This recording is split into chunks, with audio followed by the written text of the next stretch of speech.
Bro Vijay sir fans கூட அஜித் ஃபேன்ஸாக மாறலாம். ஆனால் அஜித் ஃபேன்ஸ் யாருமே விஜய் ஃபேன்ஸாக மாற முடியாதுன்றது தான் உண்மை. ப்ரோ நாங்கள் வந்து படத்துக்காக ரசிகன், டான்ஸுக்காக அவரை பிடிக்கும் அந்த மாதிரிலாம் இல்லை. அஜித் குமார்ன்ற ஒரு பேர் இருக்குதுல்ல, அதுக்கு பின்னாடி நிறைய அர்த்தம் இருக்குது. தன்னம்பிக்கை, தன்னடக்கம், விடாமுயற்சி, புரியுதுங்களா? இந்த மாதிரி அவர் கேரக்டர் வைஸாக தான் எங்களுக்கு ரொம்ப பிடிக்கும் அவரை. அதனால தான் நீங்கள் பார்த்தீங்கன்னா படத்துக்கு மட்டும் இந்த செலிப்ரேஷன் இதெல்லாம் இல்லாமல் அவர் போன ரேசிங்க்குமே ரசிகர்கள் வந்து போய் சேர்றானுங்க. எதுக்கு போகிறாங்கன்னா அவர் மேலே இருக்கிற ஒரு ரேஸ், அந்த ரேஸ் வந்து அவர் வந்து வளர்த்து விடுறாரு.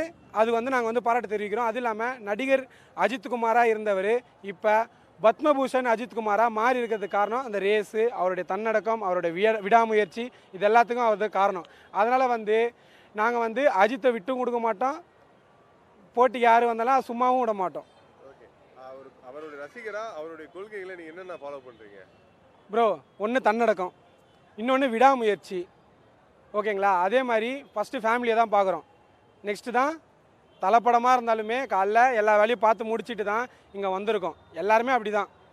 அஜித் ஃபேன்ஸாக இருக்கிறக்கிட்ட மெயினாக இருக்கிற ஒரே இதுவே அதுதான். செலிப்ரேஷன் வந்து வெறித்தனமாக இது மாதிரி ரொம்ப நாள் ஆச்சு ரோஹினியில் பார்த்து.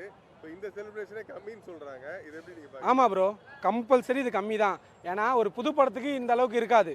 சில படங்களுக்கெல்லாம் ஒரு முக்கியமான ஹீரோஸை தவிர்த்து இந்த மாதிரி செலிப்ரேஷன்லாம் இருக்காது. ரீரிலீஸுக்கு அஜித்தோட படத்துக்கு எப்படி இருக்குன்னு பார்த்தீங்களா?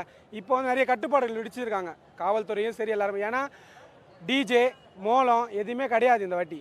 இதுக்கெல்லாம் சுய கட்டுப்பாடெலாம் விரித்து இது பண்ணியிருக்கனால தான் இந்த வாட்டி செலிப்ரேஷன் ரொம்ப கம்மி. ஆனாலும் மக்களோட மனசில் செலிப்ரேஷன் எப்பயும் இருக்கிற மாதிரி தான் இருக்குது. காரணம் அஜித்குமார்ன்ற ஒரு பேர்னால. சரி, என்னைக்காவது ஒரு நாள் வந்து அஜித் சார் விஜய் சார் அவங்க கரியரில் ஒன்றா நடிக்கணும் அப்படின்னு நினச்சிருக்கீங்களா? இல்லை ப்ரோ, இல்லை. தலை தான், தலைக்கு நிகர் தலை மட்டும்தான். வேறு யார் கூட நடித்தாலும் அது ஒரு படமாக போவோங்க, நிகராக இருக்கிறதுக்கு வாய்ப்பு இல்லைன்னு நான் சொல்கிறேன். Super, thank you.